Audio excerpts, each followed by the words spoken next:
પણ સાંભળે મોઢે બોલુમાં અને મને હાચે નાનપણ સાંભળે પછી મલક આખાની મજા મને કરવી લાગે કાગડા. ઈ કવિ એમ કહેતો હોય એના પાછળનો ધ્યેય આ ધરતીને પૂજવાનો છે. આ ધરતીમાંથી ઉત્પન્ન થયેલું કણ અને એમાંથી આપણું બનેલું શરીર આજે એને પૂજવાનો અવસર છે. ત્યારે આ ધરતી માની વંદના સાથે આપણે દીપ પ્રાગટ્ય કરી રહ્યા છીએ. ખેડૂતોની શિબિરની સાથે સાથે એકતાના પાઠ પણ આપણે અહીંથી ભણવાના છે. શિબિરને અહીં ખુલ્લી મૂકી રહ્યા છીએ. એકવાર આપણે વંદે માતરમનો નાદ કરશું? હા કે ના? કરીએ. વંદે વંદે વંદે. ધરતીનો તાત જે રાષ્ટ્રવાદ ગજવી શકે ને એવું કોઈ ન ગજવી શકે. જેને ઇતિહાસ બોધ નથી એ ઇતિહાસ ન રચી શકે. આપણે આપણા વડીલોના સંઘર્ષને યાદ રાખીને આગળ વધવાનો છે. હું વિનંતી કરીશ મૂળજીભાઈને કે આપણા આંગણે જયારે આવકારશે અશોકભાઈ શાહ, કૃષિ વૈજ્ઞાનિક, સજીવ ખેતી અને મૂલ્ય વૃદ્ધિ, એમને આવકારશે મૂળજીભાઈ પિંડોરિયા. આપણે આપણા હિત માટે કંઈ કરી છૂટવાની હોય છે. મૂળજીભાઈને વિનંતી કરીશ કે ડોક્ટર વેલજીભાઈ ભુડિયા આજના વક્તા છે. વેલજીભાઈ ભુડિયાનું સ્વાગત પણ મૂળજીભાઈ કરશે.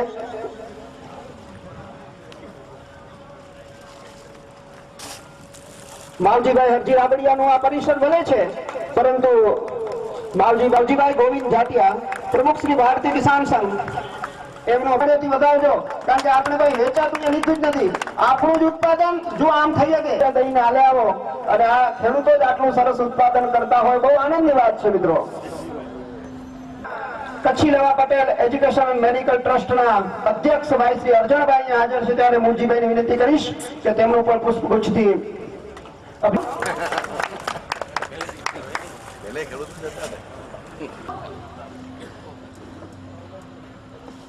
ખેડૂતોએ બનાવેલા છે અને આટલા સરસ મજાનું માર્કેટિંગ કરતા હોય એ આપણા માટે ગૌરવની વાત છે. અને ટ્રસ્ટી શ્રી ગોવિંદભાઈ કે તમે બધા અહીંયા હાજર છો એટલે આ લોકોને સન્માન સ્વીકારવાની દેવાની મજા આવે છે. તમે હાજર ન હો તો એકલા શું કરે? એટલે આપ સૌ લાલજીભાઈ રૂડા પિંડોરિયા ચેરિટેબલ ટ્રસ્ટના આંગણે સપ્તમ આપ સૌને આવકારશે અને ટ્રસ્ટનો પરિચય આપશે ભાઈ શ્રી ગોવિંદભાઈ ખોખાણી.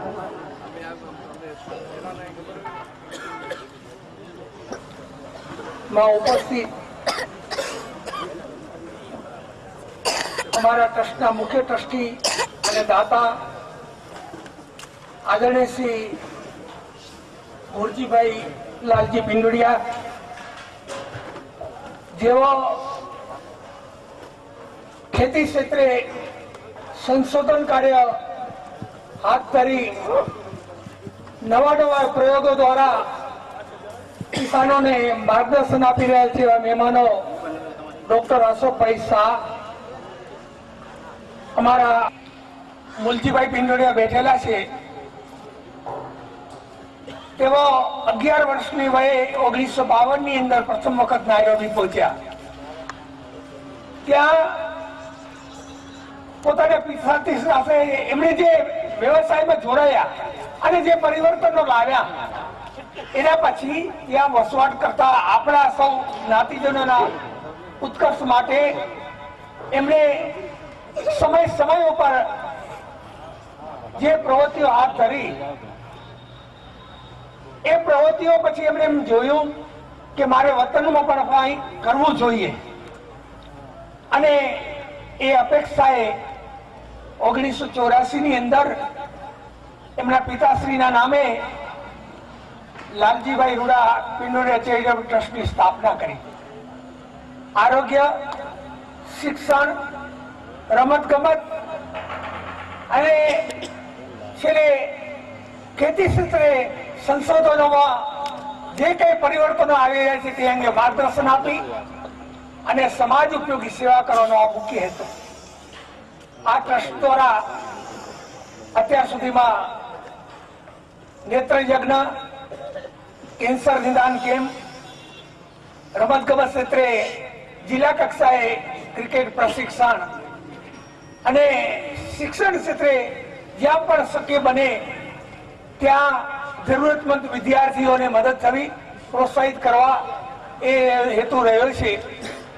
પરંતુ છેલ્લા 7 વર્ષથી તેઓ જ્યારે પણ ડિસેમ્બરમાં કચ્છ આવે છે ત્યારે એમને એમ લાગ્યું કે મારા બંધુઓ છે એમને પણ આ ખેતીના ક્ષેત્રે કંઈક સુધારો લાવે અને અત્યારના યુગ પ્રમાણે પરિવર્તન થાય ખેતીની અંદર એવા પ્રયત્નો કરવા જરૂરી છે. પોતે ખેડૂત જરૂર છે, પરંતુ એનો વ્યવસાય ખેતી નથી. છતાં આ અંગે એ ઘણું બધું વિચારી રહ્યા છે અને વિચારે છે. ત્યારે એક તાંતણે જ્ઞાતિબંધુઓને એક જગ્યાએ ભેગા કરવા અને કૃષિના નિષ્ણાતો અહીં આપણી સમક્ષ બેઠેલા છે, એમને બોલાવી અને એમને માર્ગદર્શન આપવા માટેના એમના સતત પ્રયત્નો આ ટ્રસ્ટ રહ્યા છે. ત્યારે હમણાં ગયા રવિવારે જામનગરની અંદર આ ટ્રસ્ટના ઉપક્રમે પ્રથમ શિબિર થઈ અને આજે કચ્છની અંદર આ 7મી શિબિર થઈ રહી છે. ત્યારે આ શિબિરની અંદર ઉપસ્થિત સૌ ખેતી ક્ષેત્રના વિદ્વાનો અમારા નિમંત્રણને માન આપી અહીં ઉપસ્થિત મંચસ્થ વડીલો અને આપ સૌને લાલજીભાઈ રૂડા પિંડોળિયા ચેરિટેબલ ટ્રસ્ટ વતી આપ સૌનું સ્વાગત કરું છું, આપને આવકારું છું અને આપનો સહયોગ અમને હંમેશા મળતો રહેશે એવી અપેક્ષા સાથે વિરમું છું. નમસ્કાર. આભાર ગોવિંદભાઈ. મૂળજીભાઈ પિંડોરિયા એક એવું વ્યક્તિત્વ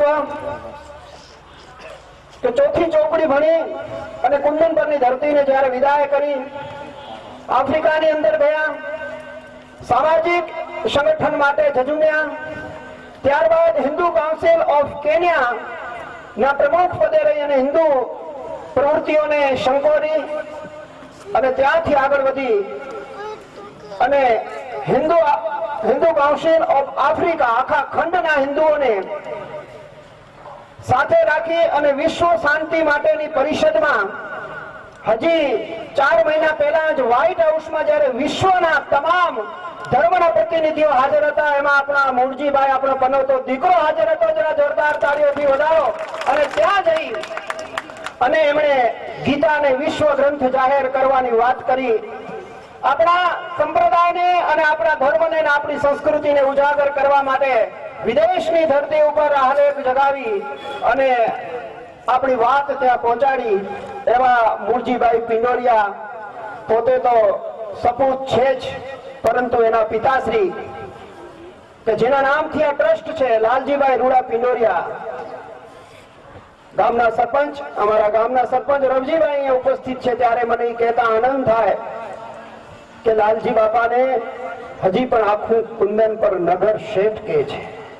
જ્યારે કુંદન પર પાસે એના માણસો પાસે ખાવાના સાંસા હતા, છોકરાઓ ભૂખ્યા હોય અને કોઈ બેન દીકરી જાય, લાલજી બાપા આપણી હાલત આવી હતી, આવી પરિસ્થિતિ છે. ત્યારે એ દીકરો કે એ કુટુંબ ગામમાં ક્યારેય ભૂખ્યું રહ્યું નથી. એવા પિતાનો સંતાન મૂળજીભાઈ જ્યારે આપણા ખેડૂત વર્ગની ચિંતા કરે ત્યારે એ વાતમાં વજન છે, એ વાતમાં પ્રાણ છે. એ વચ્ચે હું કચ્છી લેવા પટેલ યુવક સંઘના પ્રમુખ ભાઈ શ્રી રમેશભાઈને મંચ ઉપર આસીન થવા માટે વિનંતી કરું છું અને રામજીભાઈ સેંગાણી, તમે બંને મિત્રો મંચ ઉપર આવી જાઓ અને મૂળજીભાઈને વિનંતી કરીશ કે તેઓ, તમારો ધંધો ખેતી નથી, તમને એમાંથી છોરાનો પેટ નથી ભરવું, તો શું કામ આવડી માથાકૂટ કરો છો? શા માટે જીવ બાળો છો? શા માટે વિશ્વમાં ગમે ત્યાં જઈને કચ્છી ખેડૂતોના ઉત્થાનની વાત મૂકો છો અને પછી અહીંયા આવી પછી પોતાના ખર્ચે આ શિબિરો યોજી અને શા માટે આ આખી લમણા જીત છે એની સંપૂર્ણ વાત લઈને આવશે મૂળજીભાઈ પિંડોરિયા. આપવામાં આવી અને પ્રેરણા આપનાર જે પૂર્વ અહીંયા આપણા ખેડૂત સંઘના પ્રમુખ રહી ચૂકેલા વેલજીભાઈ બુડિયા, અહીંયા આપણા સામાજિક અગ્રગણી અર્જણભાઈ, અન્ય માવજીભાઈ જારથિયા અને અન્ય જે કંઈ વડીલો મંચસ્થ છે એમના નામ ના લેતા થોડો સમય બચાવવાની પણ કોશિશ કરું છું. આપ સૌ અત્રે પધારેલા બંધુઓ અને ભગીનીઓ, બાળકો અને સૌ કોઈ જે કોઈ સાથ આપ્યો એમનો સ્વાગત કરતા એક વાત હું જરૂર કહેવા માગું છું કે આ વિચાર ક્યાંથી જાગ્યો, ત્યાર પછી જે પ્રમાણે કાર્યક્રમ ગોઠવ્યો છે એ પ્રમાણે આગળ વધશું. વાર કહી ચૂક્યો છું બીજા સેશનમાં, છતાં પણ બધા કદાચ આપમાંથી ન હોય તો ફરી બહુ ટૂંકમાં એનું ફરી હું ઉચ્ચારણ કરીશ. જ્યારે કચ્છમાં આવું છું ત્યારે ઓટલા ન ભાંગતા ખેતીઓમાં મારો એક વિષય અને એક એવી હોબી છે કે ખેતી તરફ વારે ઘડી જવું અને ત્યાં ખેડૂતો શું કરે છે અને કઈ રીતે વર્તે છે. ત્યારે મારા ગામના અમુક ગાડીઓમાં જતા ક્યારેક સાથે બેસીએ ને ત્યારે દિલની વાતો પણ બહાર આવે, જ્યારે જે ઔપચારિક ન હોય ત્યારે જ બહાર આવે. તો અમુક છોકરાઓનું એવું કહેતો કે આપણા બાપ દાદાઓને, અને એમાં એક જ્ઞાતિને લાગતી વળગતી વસ્તુ નથી, આ હું તો કહું છું બધા જ્ઞાતિઓ જે કચ્છીઓ જ્યાં કચ્છમાં વસે છે એ લોકો આવું ને આવું કરતા હતા એવું મારું અનુભવ છે. એ કહેતા કે આપણા બાપ દાદાઓને ઓલા વેપારીઓ ખાઈ ગયા, અભણ હતા ને એટલે. ત્યારે હું એ તરફ ધ્યાન દેતા જોતો કે ચાલો એ અભણ હતા, તમે થોડું ભણેલા છો ને, તો કે હા, મને એક વસ્તુ બતાવો કે જે આપણા બાપ દાદા કરતા હતા એનાથી કંઈ જુદું કરું છું તમે ભણ્યા હોવાથી. એનો દાખલો એ આપો કે જ્યારે અનાજ કે શાકભાજી કે ફળ ફળાદી જ્યારે લે ત્યારે તમે વજન નથી કરતા, પેલું મેં તો એ જોયું. ગુણી કે આપણે બોક્સ હોય એમાં ભરી ને આપી દે, આટલા બોક્સ આટલી ગુણી, દલાલ લઈ ગયો, વજન નથી કરતા. બીજે દિવસે દલાલ આવે ત્યારે પૈસા લઈને આવે અને કે તમારું આટલું વજન હતું ને આ ભાવ હતો માર્કેટમાં, અને એ પૈસા આપે એટલે ખિસ્સામાં નાખી, અને કટાક્ષમાં ઘણી વાર કહું છું, ખિસ્સામાં નાખીને તરત જ દોડે બાજુના શહેરમાં કે ક્યોસ્કમાં ચાય પીવા. અને હવે તો માફ કરજો મને, હવે તો એ પણ આવ્યું છે કે સાંજ પડે એટલે ક્યાં ભેગા થશું, રંજકા કે ઓલા નીચે બેસીને પણ એનો વેડફ કરે છે. આ સંસ્કાર આપણા સંસ્કૃતિમાં આવ્યા છે, અને જે કંઈ ન કરવાનું પણ કર્યું, તમાકા ચાવે, પીડ્યું હોય કે દારૂનું સેવન, એ આપણું સંસ્કૃતિને નષ્ટ કરશે જતે દાડે, એ વિચાર મારા મનમાં આવ્યો. ત્યારે કંઈક થયું કે આવા કંઈક અભિયાન આપણે શરૂ કરીએ તો કોઈક થોડાના મગજમાં કાંઈ આવું ઉતરશે. અને ઓલો દલાલ કાંઈ ભગવાન છે કે તમને સાચું બધું આપશે, વજન કે ભાવ કે તે આપે પણ ખરો, કદાચ 100 માંથી કદાચ એકાદો નીકળે, પણ આપણે પોતે મહેનત નથી કરતા. બીજો વિષય એ આવ્યો કે પુરુષ વર્ગ છે ખેતીમાં, કદાચ મશીન સમૂહ કરે કે ટ્રેક્ટર ચલાવે કે એટલું કરતો હશે, પણ ખરે ભાગે વધારે પડતી બહેનો અને બાળકો જ મહેનત કરતા હોય છે, બધા મજૂરી કરે અને એનું ફળ બહુ ઓછું મળતું હોય છે. એનું કારણ કે પુરુષ વર્ગ જે ફરે છે ત્યારે માર્કેટની તપાસ નથી કરતો, આજે શેની માંગ છે એ તપાસ નથી કરતો. પડોશીએ કંઈક વાવ્યું એટલે હું એ જ વાવી દઉં અને બધાનું થાય ભેગું. પરમ દિવસે જ હું નારણપરની વાડીમાં ગયો હતો, અને વાડીમાં જેમ જતો હોઉં છું તો દૂધી વંતરીને ઢોરોને ખવડાવતા હતા. મેં કહ્યું આમ કેમ? તો કે માંગ નથી. તો માંગ નથી તો શા માટે આવો છો? એવી મેં આગળ કેબેજ પણ એ રીતે વંતરીને ખવડાવતા જોઈ છે. હવે આપણે પુરુષ વર્ગે છે ખરેખર આપણા જ્યારે કુટુંબના અગ્રગણ્ય કહેવાય ત્યારે એમની પણ ફરજ ભૂલી જાય છે. ત્યારે આવું નથી. ફરજ શું છે કે એમણે જોવું જોઈએ કે માર્કેટમાં અત્યારે શાની માંગ છે, ભાવ કેમ વધારે લેવો. અને એક જ ખેડૂત વર્ગ એવો છે કે એનો ભાવ વેપારી કરે. શા માટે? તમે કોઈ દુકાને જાઓ છો, તમારા ભાવે માગો એ વાત મળે છે તમને? એ ભાવે માલ મળે છે? તો ખેડૂતનો ભાવ શા માટે વેપારી કરે કે દલાલ કરે? આપણે એ શીખવું પડશે. અને એ શીખવા માટે આપણે ખેડૂત હોવાની સાથે વેપારી, અને આપણે શાહભાઈ બેઠા છે ત્યારે એ પોતે કહે છે એટલે મને કહેવામાં આવતી નથી લીધો કે વાણિયા પણ આપણે ભેગું બનવું પડશે. ખેડૂત સાથે આપણે વેપારી વાણિયા બનીએ તો જ આપણા જે ઉત્પાદનનો ભાવ મળશે. અને અહીંયા હું થોડું જોતા મને એવું લાગ્યું કે અત્યારે જે 5 વર્ષ પહેલા જે લોકો જે રીતે વેચતા હતા એમાં થોડી આવી છે જાગૃતિ, અને ડબલ ભાવ મળવા પણ માંડ્યો છે. એક બીજી ખુશી થઈ છે કે આપણી દીકરીઓ અને બહેનો પોતાની વાડીમાં બધા પાસે કે 500 કિલો કે 200 કિલો માલ નથી હોતો, 5 કિલો હોય 7 કિલો હોય, ત્યારે એના ઘરને આંગણે બેસીને પણ વેચે છે, એને પણ ડબલ ભાવ મળે છે. છતાં જે લેવાવાળું છે એને તાજો માલ મળે છે અને જે રેંકડીમાં કે દુકાનમાં લે એનાથી 30-40% સસ્તો ભાવ મળે છે. એનાથી વધારે જોઈશું બીજા. આ જાગૃતિ આપણે ગામે ગામ અને બધી જગાએ લાવવાની ખૂબ ખૂબ જરૂરી છે. જે ન કરતા હોય કરો. પોતાનો માલ આપણે ઓટલે કે શેરીમાં બીજા જેમ બેસીને વેચે છે એમાં વેચવામાં શરમ છે નહીં. કોઈનો ચોરાવેલો માલ તો છે જ નહીં ને.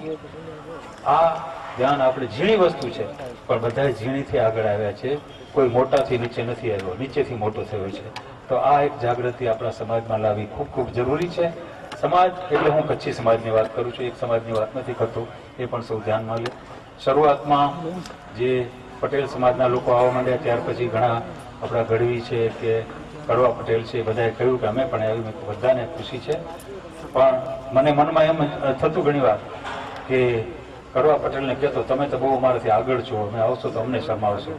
ત્યારે એ કહેવા માંડ્યા છે કે જે તમે અભિયાન લીધું છે એવું કદાચ એમાં અમે આગળ નહીં હોય તો એ પણ બધા આવે, જે કોઈ આવે એનો કંઈ આપણે વાંધો નથી. પરંતુ એક જાગૃતિ, અને ખાસ કરીને ફરીને કહું કે આપણા પુરુષ વર્ગમાં અત્યારે બહેનો પણ આવવા માંડી છે.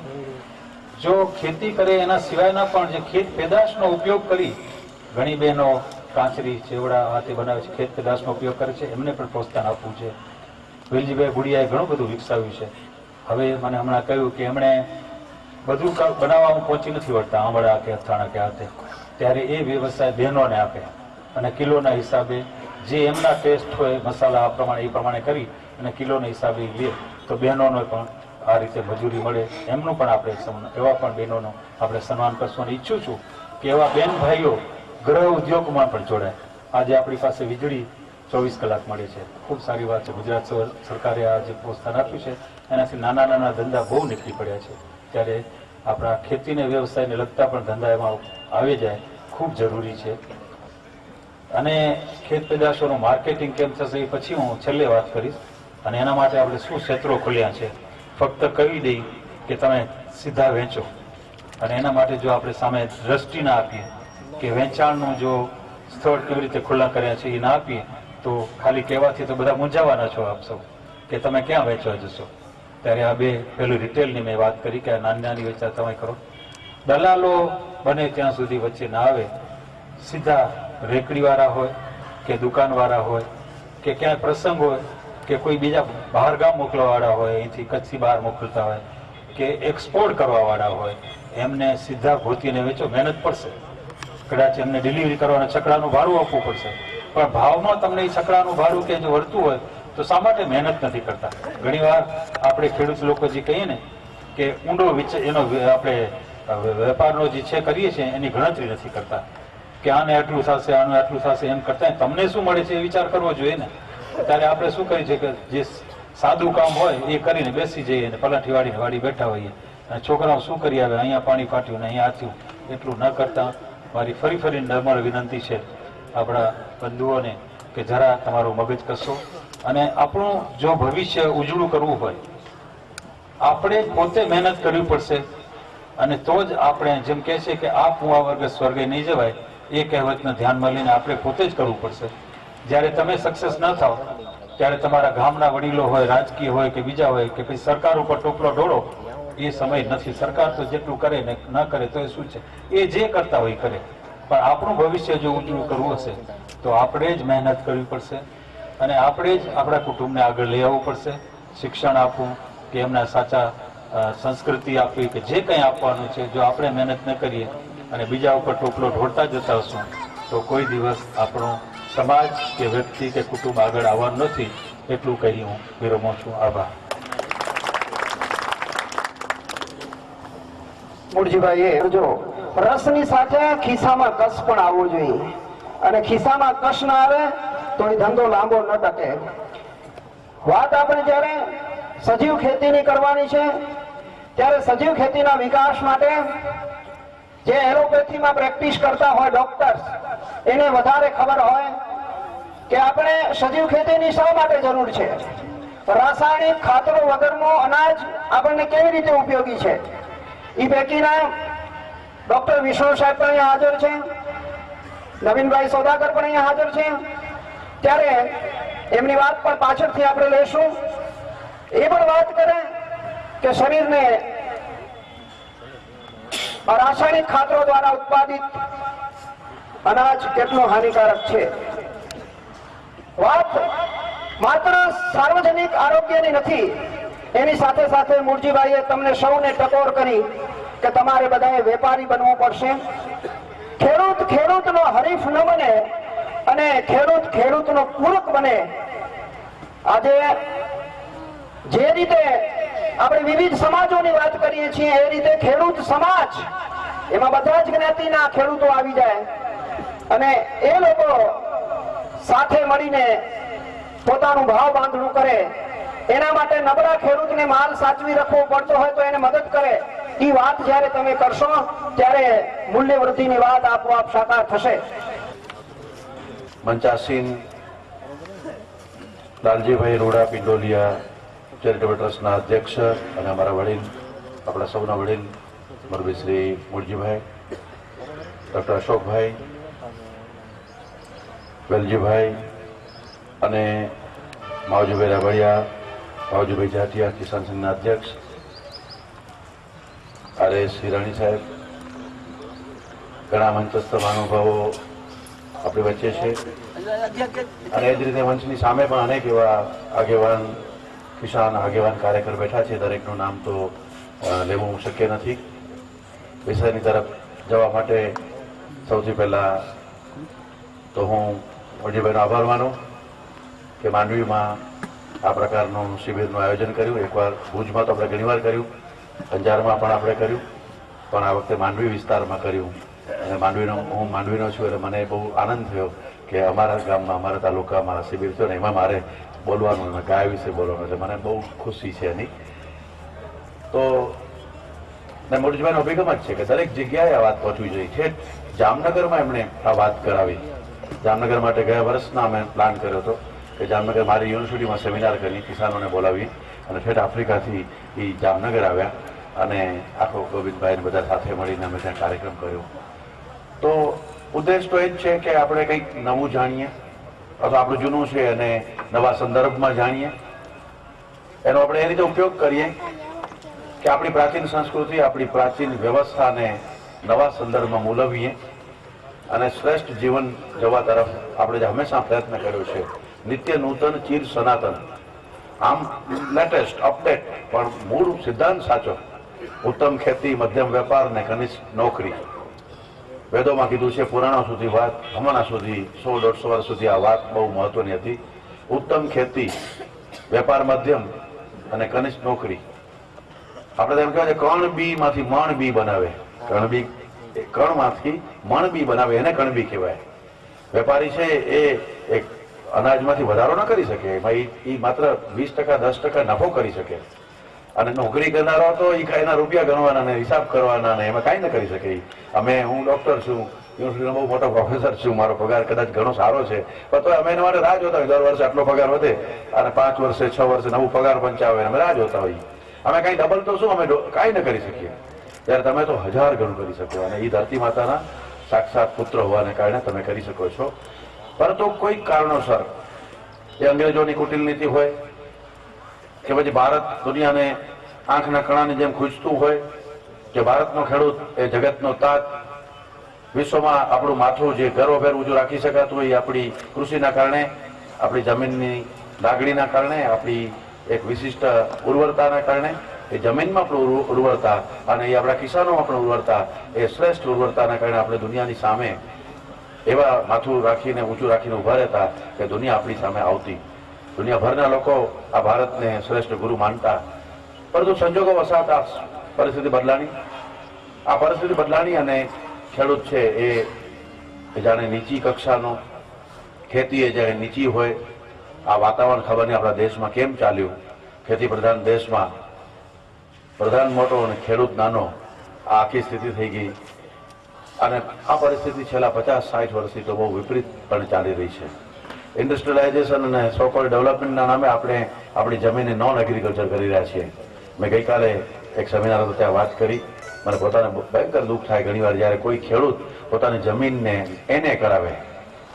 એને કરાવવું એટલે જમીનની પોતાની તાકાતને સિમેન્ટ કોન્ક્રીટના જંગલમાં પરિવર્તિત કરવાની જે આપણા મગજમાં આવે કેમ?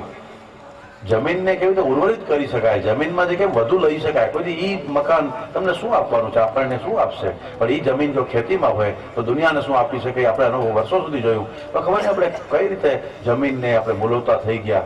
તો જ્યારે કોઈ વેપારી કરે, કોઈ મારા જેવો નોકરિયાત માણસ કરે, કોઈ ડોક્ટર કરે, કોઈ સાયન્ટિસ્ટ કરે, એને તો સમજાતું નથી કે જમીનને માં શું કામ કહેવાય. પણ ખેડૂત જ્યારે નોન એગ્રીકલ્ચર કરાવે પોતાની જમીનને અને એમાં મકાન ઊભા કરે ત્યારે મને તો એમ થાય કે કંઈક આડે પાટે આપણી ગાડી ચડી ગઈ છે.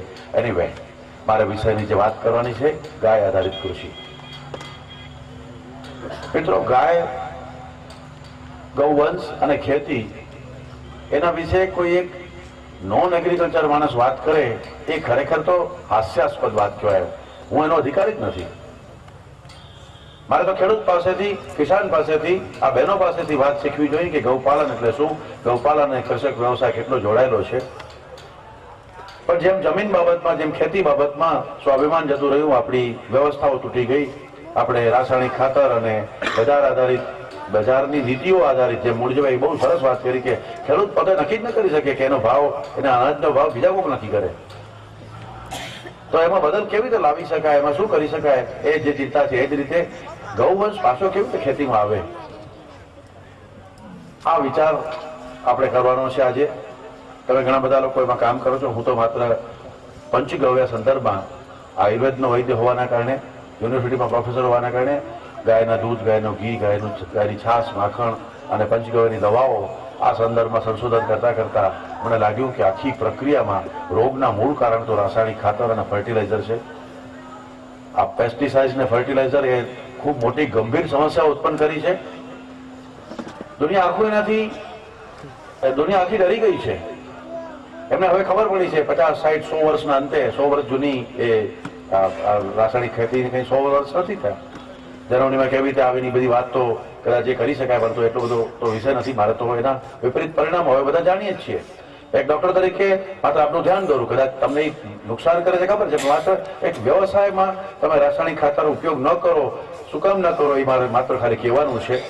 કારણ કે એના સ્વાસ્થ્ય ઉપર જે પરિણામો આવી રહ્યા છે એ અમારી પાસે આવે છે ત્યારે ખબર પડે. આ જે ધીમું ઝેર છે એને ગર વિષ કહેવાય છે આયુર્વેદમાં. એને ધીમું ઝેર છે. રાસાયણિક ખાતર કે પેસ્ટિસાઇડ છે એ ધીમું ઝેર છે. એ લોહીમાં ફરે છે. તમારું બ્લડ ચેક કરાવો અત્યારે તો એમાં DDT મળે, મોનોકોટો મળે, એન્સલ્ફા મળે, આપણા બ્લડમાં, ગાયના દૂધમાં મળે છે, આપણા પાણીમાં મળે છે DDT.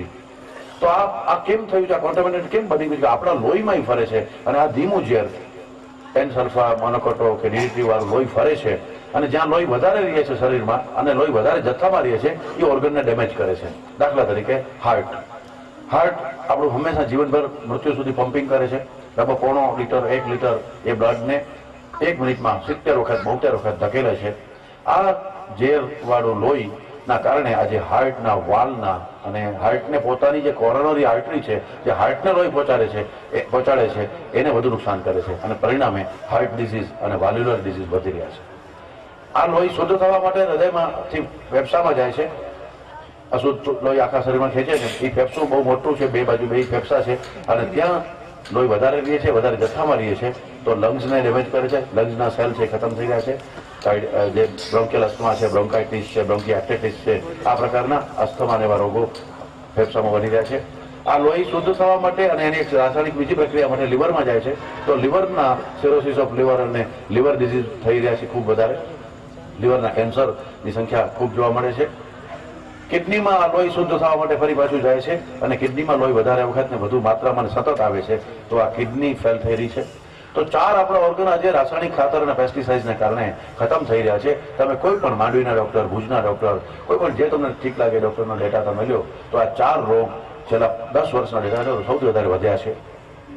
જે ખેડૂત વાપરે છે એને ખબર નથી કે એ શું વાપરે છે. એને તો પાક લેવો છે, એને પૈસા કમાવા છે અને એ કદાચ ન કરે તો એને તો આખું ઘર ન ચાલે.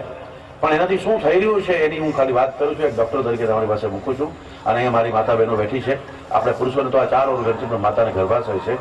છોકરી 10-11 વર્ષની થાય ત્યાંથી કરીને 45-50 વર્ષ સુધી એક મેનાર્કીથી મેનોપોઝ સુધી માસિક ચક્ર એક ચાલે છે. અને આમાં 21 થી 28 દિવસ સુધી ચંદ્રની ગતિ મુજબ, નક્ષત્ર મુજબ ગર્ભાશયમાં રક્તનો જથ્થો જમા થાય છે, જે પછી બેન પ્રેગ્નન્ટ રહે તો એ બાળકના વિકાસ માટે એ રક્તનો જથ્થો ઉપયોગવામાં આવે છે. પણ બેન જો કુંવારી હોય, બેનને બાળક ન રાખવાનું હોય તો દર મહિને 3 દિવસ, 4 દિવસ, 5 દિવસ એક માસિક સ્વરૂપે વારે આવે છે. આ 21 થી 28 દિવસ વચ્ચે રક્તનો જથ્થો જે જમા થાય છે, જે ભવિષ્યમાં બાળકના વિકાસ માટે, ઉત્પન્ન થવા માટે અથવા ધાવણ માટે છે, પણ એ બધું લોહી, જો છોકરી કુંવારી છે કે બેનને પ્રેગ્નન્સી રાખવાની નથી તો એના ગર્ભાશયને આ રાસાયણિક ખાતરવાળું લોહી ખતમ કરી દઉં છે. આ સ્થિતિમાં બહેનોના ગર્ભાશયની એન્ડોમેટ્રિયમ છે, એપિથેલિયલ ટીસ્યુ છે, એ ખરાબ થઈ રહ્યા છે. ગર્ભાશયમાં ગાંઠ, ગર્ભાશયની કેન્સર એ વધી રહ્યા છે. કોઈ પણ 40-45 વર્ષની બહેનને પૂછો તો માસિકની બહુ તકલીફ છે, ગર્ભાશયમાંથી લોહી પડે છે, પેડુમાં દુખે છે, તપાસ કરાવે, સોનોગ્રાફી કરે તો ગાંઠ નીકળે છે, પછી કે કોથળી સાફ કરાવો, કોથળી સાફ કરાવો. ગાયનેકોલોજીસ્ટ પાસે તો રસ્તો નથી. બીજી વાર, ત્રીજી વાર પછી ગાયનેકોલોજીસ્ટ કે કોથળી કપાવો, કોથળી કપાવો. અને આજે આપણી બહેનોના જ્યાં આપણું જીવન પનપે છે એ જગ્યાને ખતમ કરવા માટે કામ કરવું પડે છે. એનું કારણ છે રાસાયણિક ખાતર અને પેસ્ટિસાઇડ. હું તમને અત્યારે ખેડૂત તરીકે નહીં, નાગરિક તરીકે વાત કરી રહ્યો છું કે આપણે બધા એના ભુક્તભોગી છીએ. ખેડૂત હોઈએ કે ન હોઈએ, પણ આપણા બધાના શરીરમાં આ પ્રકારનું મગફળી, આ પ્રકારનું તેલ, આ પ્રકારનું દૂધ, આ પ્રકારનું અનાજ, આ પ્રકારના ફળ, શાકભાજી આપણા શરીરમાં આવી રહ્યા છે. આજે વિશ્વ આખું ચિંતિત છે કે આ બધા વિદેશથી ઘણા બધા લોકો આવે છે. મને ખબર છે કે ઓર્ગેનિક ફૂડના શું ભાવ હોય અને ઇનઓર્ગેનિક ફૂડના શું ભાવ હોય, એના સ્ટોર અલગ હોય અથવા તો એના ડિપાર્ટમેન્ટ અલગ હોય. 10-10 ગણા ભાવ ઓર્ગેનિક ફૂડ વર્લ્ડ લેવલનું આપે છે. બિલ ક્લિન્ટન જ્યારે પ્રેસિડેન્ટ હતો ત્યારે ભારત આવ્યા હતા અને ખાસ કરીને માઇક્રોસોફ્ટના ચેરમેન બિલ ગેટ્સ, એમણે નક્કી કર્યું કે અમે ચેરિટી કરશું ભારતમાં. ચેરિટી કરવાનું શું નક્કી કર્યું? એમણે 56 જિલ્લા ભારતના નક્કી કર્યા સેટેલાઇટ દ્વારા અને સોઇલ સાયન્ટિસ્ટ દ્વારા જમીન ચેક કરાવીને. એણે કીધું કે અમે અહીં આ જમીન ભાડે રાખશું. અને અમેરિકાએ આપણી જમીનો ભાડે રાખી છે. 56 જિલ્લાની જમીનો ભાડે રાખી છે. કયા જિલ્લાઓ ખબર છે? એમણે જમીન, કારણ કે અમેરિકાની જમીન ખરાબ થઈ ગઈ છે. હવે આજે જો 9મી જાન્યુઆરીના 2011ના જમીન સુધારવાનું શરૂ કરે તો એ 2031માં જમીન સુધારી શકે. 20 વર્ષ આ જમીનને એને સુધારતા લાગે એવી અમેરિકાની અને યુરોપિયન અનેક પ્રજાઓની જમીન ખરાબ થઈ ગઈ, કારણ કે રાસાયણિક ખાતરના કારણે એમાં બધા નુકસાન થયા છે. હવે એમને પોતાને ઓર્ગેનિક ફૂડ જોઈએ છે. એ ફૂડ ક્યાંથી લેવું, શું કરવું? તો ભારતના સેટેલાઇટ દ્વારા એમને જમીન જોઈ અને સોઇલ સાયન્ટિસ્ટ, 40 સોઇલ સાયન્ટિસ્ટને ભારતમાં મોકલ્યા અને જમીન ચેક કરાવી અને 56 જિલ્લા આઈડેન્ટિફાઈ કર્યા કે આ જિલ્લામાં અમેરિકા માટે ઘઉં ઉગાડશું, આ જિલ્લામાં અમેરિકા માટે શાક ઉગાડશું, કાર્ગો દ્વારા એરલિફ્ટ કરીને લઈ જશું. આ જિલ્લાઓ ક્યાં હતા મિત્રો ખબર છે?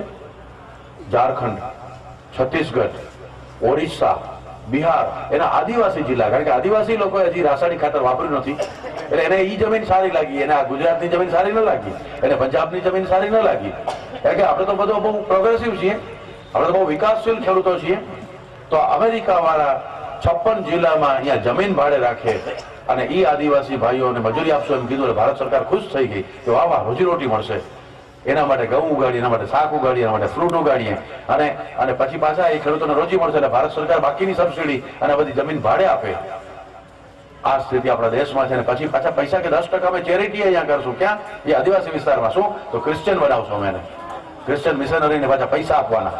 આપણી જમીન અમેરિકા વાળા ઓર્ગેનિક ફૂડ ખાય, અમેરિકા વાળા રાસાયણિક ખાતર વગરનું શાકભાજી ખાય, આપણો માણસ મજૂરી કરે.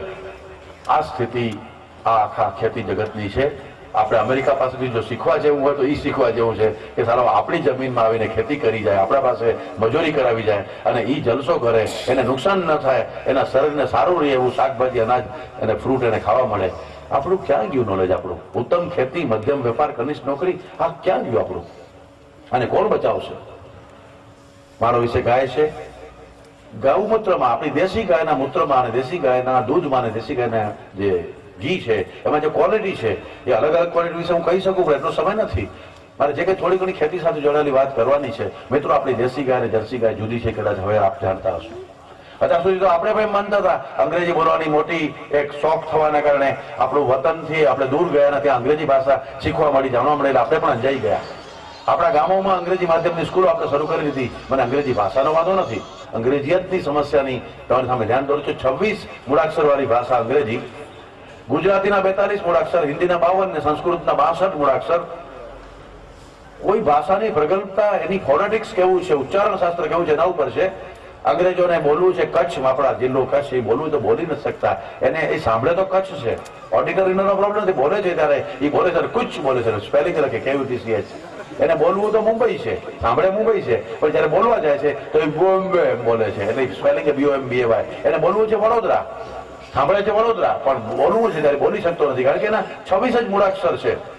દુનિયાનો કોઈ પણ, ભારતનો કોઈ પણ માણસ દુનિયાની કોઈ પણ ભાષા બોલી શકે, કારણ કે આપણું ફોનેટિક્સ બહુ પ્રગલ્ભ છે. અંગ્રેજ છે આપણી ભાષા ન બોલી શકે, અંગ્રેજ ઘણું ન બોલી શકે.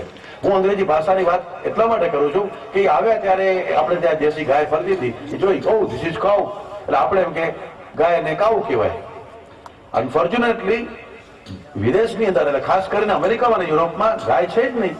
તમને નવાઈ લાગે, કાઉ ને ગાય બે અલગ વસ્તુ છે. પૃથ્વી ઉપર 55,000 પ્રાણી છે જેને આંચળ છે, સસ્તનધારી પ્રાણી છે, જેને દૂધ આવે છે. વાંદરી હોય એનું વાંદરીને દૂધ આવે, વાંદરીનું બચ્ચું એ દૂધ પીને મોટું થાય. સિંહણ છે, સિંહણને દૂધ આવે, એના આંચળ દાબીને સિંહણનું બચ્ચું મોટું થાય. તો આ પૃથ્વી ઉપર 55,000 પ્રાણી, આકાશમાં ઉડતું પેલું ચામાચીડિયું છે ને, એને પણ આંચળ છે, એને દૂધ આવે છે. આવા 55,000 પ્રાણીને દૂધ આવે છે, પણ એના બચ્ચાને પોતાને ઉપયોગી છે, પણ બધા દૂધ ના પી શકાય. શાસ્ત્રકારોએ કીધું કે તમને જો આંખની તકલીફ હોય તો બકરીના દૂધનો ઉપયોગ કરો. તમને જો જલોદર છે, પેટમાં પાણી ભરાય છે, તો ઉટલીના દૂધનો ઉપયોગ શાસ્ત્રકારોએ બતાવ્યો છે. વૂપિંગ કફ હોય, મોટી ઉધરસ હોય તો ગધેડીના દૂધનો શાસ્ત્રકારોએ ઉપયોગ કર્યો છે. આપણને ઉન્માદ કે અપસ્મારની તકલીફ હોય તો હાથણીના દૂધનો શાસ્ત્રકારોએ ઉપયોગ કર્યો છે. અનિદ્રા હોય, કારશે હોય તો ભેંસના દૂધનો પણ ઉપયોગ કર્યો છે. હેટકી આવતી હોય, હેટકી કોઈ દવાથી મટતી ન હોય તો એની અંદર સ્ત્રી સ્તનના ધાવણનો નાકમાં ટીપા નાખવાનો આયુર્વેદમાં ઉપયોગ કર્યો છે. આ 8 પ્રાણીના ઉપયોગ સિવાય કોઈ ધાવણનો, કોઈ દૂધનો ઉપયોગ નથી. તો ત્યારે બધાએ કીધું કે ભાઈ, તો તમે ગાયના દૂધની તો વાત કરી જ નહીં. તો એને કીધું કે ભાઈ વાત એવી છે, તમારામાં સમજવામાં વાર લાગશે. કેમ? ઋષિમુનિઓનો સંવાદ છે કે જો 8 પ્રાણી માંદા હોય, બકરી માંદી હોય, હાથણી માંદી હોય, ઉઠડી માંદી હોય, ગધેડી માંદી હોય, ઇવન સ્ત્રીને ડિલિવરી પછી ધાવણ ના આવતું હોય, તો આ બધા પ્રાણી, આ બધા જયારે દૂધ ઉપયોગી છે, એ લોકો પણ બીમાર હોય તો એને ગાયનું દૂધ પાવ તો એ સાજા થઈ જાય. આ ગાયના દૂધની વિશેષતા છે. તો ત્યારે યુધિષ્ઠિરના યક્ષનો સંવાદ થાય છે, તો પછી તો દૂધમાંની ગણતરી કેમ નહીં? આવું સારું છે. તો યુધિષ્ઠિરે યક્ષને કીધું કે યક્ષરાજ, ગાયનું દૂધ એ દૂધ નથી, તો અમૃત છે. એ દૂધમાં ગણાય જ નહીં, તો અમૃત છે. આ ગાય છે એ કાવ નથી. પેલું 55,000 પ્રાણી પૈકીનું એક છે બોસ ટોરસ, એનો DNA અલગ છે, એનો જીન્સ અલગ છે. વિદેશમાં જે કાઉ છે, જે જર્સી, હોસ્ટીન, ફિઝન, એવી 23 પ્રકારની એમની વિદેશની જે કાઉ છે એ ખાય જ નથી. આપણી ગાય છે, એનો DNA અલગ છે, એનો જીન્સ અલગ છે, એ છે બોસ ઇન્ડિકસ. એના આખા શરીરની રચનામાં ફેર છે. દેખાય છે ગાય જેવું, જેમ નીલ ગાય, પેલું રોજડું, એમાં ગાય શબ્દ છે, ગાય જેવું દેખાય છે, તો એ ગાય નથી. ગોકળ ગાયમાં ગાય શબ્દ આવે છે, તો એ ગાય નથી. તો ગાય જેવું દેખાય છે તે અંગ્રેજો એમાં બહુ ધીસ ઇઝ કાઉ, આપણે નથી અંજાઈ ગયેલા. 300 વર્ષ રાજ કર્યું, આપણા ઉપર હજી રાજ કરે છે, એટલે આપણે એમ લાગે કાઉ એટલે ગાય ને ગાય એટલે કાઉ. એ છે જ નહીં. અને આપણે ગોટે ચડાવે. હમણાં મેં આવતા હતા ત્યારે સજીવ ખેતીની વાતો કરનારા લોકો, આ દેશમાં સજીવ ખેતી વિશે માર્ગદર્શન આપનારા લોકો, પણ ગાય કઈ તો જર્સી અને ગાય વિશે જેને ખબર નથી આ દેશમાં. અને ન્યુઝીલેન્ડનો સાયન્ટિસ્ટ કેચવુડ ફોર્ડ, ન્યુઝીલેન્ડનો એક સાયન્ટિસ્ટ જે વેટરનરી અને ડેરી ઇન્ડસ્ટ્રીનો સાયન્ટિસ્ટ છે, એને પુસ્તક લખ્યું ડેવિલ ઇન ધ મિલ્ક, દૂધની અંદરનો રાક્ષસ. આ ડેવિલ ઇન ધ મિલ્ક નામનું પુસ્તક એણે લખ્યું 16 વર્ષના રિસર્ચના પ્રયોગો પછી. ન્યુઝીલેન્ડની 100 જેટલા ડોક્ટરોના ક્લિનિકના ડેટા લીધા એને, અને 16 વર્ષ સુધી સ્ટડી કર્યો કે ન્યુઝીલેન્ડમાં કયા કયા રોગો વધારે થાય છે. એને સ્ટડી કર્યો તો એને જોયું કે બાળકોને મંદબુદ્ધિપણું આવી રહ્યું છે. ન્યુઝીલેન્ડના બાળકોને, બહેનોને બ્રેસ્ટનું કેન્સર અને ગર્ભાશયના કેન્સર આવી રહ્યા છે. ઓબેસિટી અને ડાયાબિટીસ થઈ રહ્યું છે, અને પુરુષોને શુક્રાણુની ખામી આવી રહી છે. મંદબુદ્ધિપણું, શુક્રાણુની ખામી, બહેનોને ગર્ભાશયનું અને સ્તનનું કેન્સર, આ 16 વર્ષના ડેટાને ભેગા કર્યા 100 ડોક્ટરોના ત્યાંના. હું ન્યુઝીલેન્ડની વાત શું કામ કરું છું કે દુનિયાનું 42% દૂધ છે ન્યુઝીલેન્ડ ઉત્પાદન કરે છે. આ દૂધની વાત કરું છું, ગાયની વાત કરું છું. એ સાયન્ટિસ્ટે પુસ્તક લખ્યું ડેવિલ ઇન ધ મિલ્ક, દૂધમાં રાક્ષસ છે, આ દૂધથી થાય છે આ બધું. આ રોગ દૂધના કારણે થાય છે. ખળભળાટ મચી ગયો ન્યુઝીલેન્ડમાં. ન્યુઝીલેન્ડની સરકારે એને નજરકેદ કર્યો એ સાયન્ટિસ્ટને કે સારા તું તો ધંધો બંધ કરાવીશ. ભારતમાં 33% દૂધ અત્યારે પણ એનું આવે છે, દૂધનો પાવડર જે આવે છે ને, વેટના નામે ને સાહેના નામે ને આપણે જે પાઉચ ને પેકિંગ ને આપણે ઘરે આવે છે ને, એ બધુંમાં મિક્સ થઈને ઈ પાવડર આવે છે આપણા દેશમાં. અમેરિકામાં 22% ઈ દૂધ જાય છે. ઓલા સરકારોએ તેને કીધું તારી ચોપડી પર પ્રતિબંધ, તને નજરકેદ કરીએ. અમેરિકાને વાતની ખબર પડી. અમેરિકા તો જગ જમાદાર છે. અમેરિકાવાળાએ કીધું ભાઈ તને આને બોલાવી લ્યો, આ સાયન્ટિસ્ટને કંઈક ગોટો છે આ લોકોનો. અને પછી ન્યુઝીલેન્ડની સરકાર સફાળી જાગી, બધા ભેગા થયા, સાયન્ટિસ્ટ, ડોક્ટર્સ, પાર્લામેન્ટર્સ, બધા કીધું કે ભાઈ આ જે વાત છે તો આપણે સમજીએ શું કહેવા માંગે છે. આ તો ગોટો થશે, આપણો ધંધો બંધ થઈ જશે. આપણી ડેરી ઇન્ડસ્ટ્રી મેઇન ઇન્ડસ્ટ્રી છે દેશની, દુનિયાનો બીજા નંબરનો દૂધ ઉત્પાદક દેશ છે. પછી કીધું ભાઈ રસ્તો બતાવ, તું જ હવે શું કરી શકાય. તો અમને કીધું ભાઈ રસ્તા બે, એક તો ન્યુઝીલેન્ડ વાળા દૂધ પીવાનું બંધ કરવું જોઈએ. તો કે ભાઈ એ તો કેવી વાત થઈ? તો બીજો રસ્તો શું કે હાલ ના તારે બે રસ્તા સાંભળ્યા પછી ચર્ચા કરીએ. તો બીજો રસ્તો એ કે ભારતની ગાય જે બોસ ઇન્ડિકસ છે એનું બીજ મગાવો, એનું વીર્ય મગાવો, એના સાંઢનું અથવા એને સાંઢને લાવો અને ભારતની ગાયો તૈયાર કરો.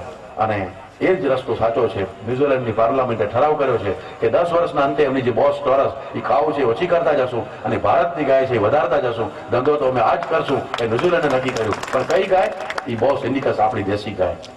બ્રાઝિલનો સીડ નામનો સાયન્ટિસ્ટ આજથી 30 વર્ષ પહેલા ભાવનગર આવ્યો. ભાવનગરના મહારાજા કૃષ્ણકુમારસિંહજીની ગૌશાળામાંથી કૃષ્ણ નામનો એક સાંઢ લઈ ગયો.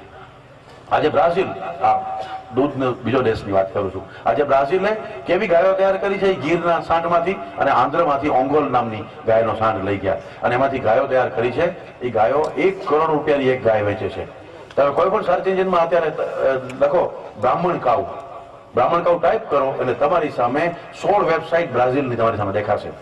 અને એ ગાય એને તૈયાર કરી છે કૃષ્ણના સાંઢમાંથી. 30,000 ગાયો અત્યારે એમની પાસે તૈયાર થઈ ગઈ છે, 1 કરોડ રૂપિયા વાળી. એક એમ્બ્રિયો છે એનો $1,000 એમ્બ્રિયો આપે છે, આપણી ગાયનો આપણને એ આપે છે.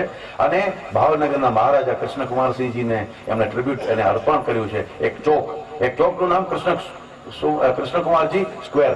અને કૃષ્ણ સાંઢનો ફોટો એમને ત્યાંના એમનો જે બ્રાઝિલનો સિક્કો છે એમાં એ સાંઢનો, આપણા ગીર સાંઢનો ફોટો. આપણે ગાયને અહીંયા કહી દો અહીંયા સેક્યુલર દેશ છે ને ધર્મ જેવું થઈ જાય, હિન્દુ મુસ્લિમ થઈ જાય. અને ઓલા બ્રાઝિલ કન્ટ્રીએ એના સિક્કા ઉપર આપણો ગીર ગાયના સાંઢનો ફોટો મૂક્યો છે. કૃષ્ણકુમારજી સ્ક્વેર એવું નામ આપ્યું છે કારણ કે અમારી ઇકોનોમી આખી ચેન્જ જો થઈ હોય બ્રાઝિલની તો આ ગીર ગાયના કારણે થઈ છે એવું ઈ સ્વીકારે છે.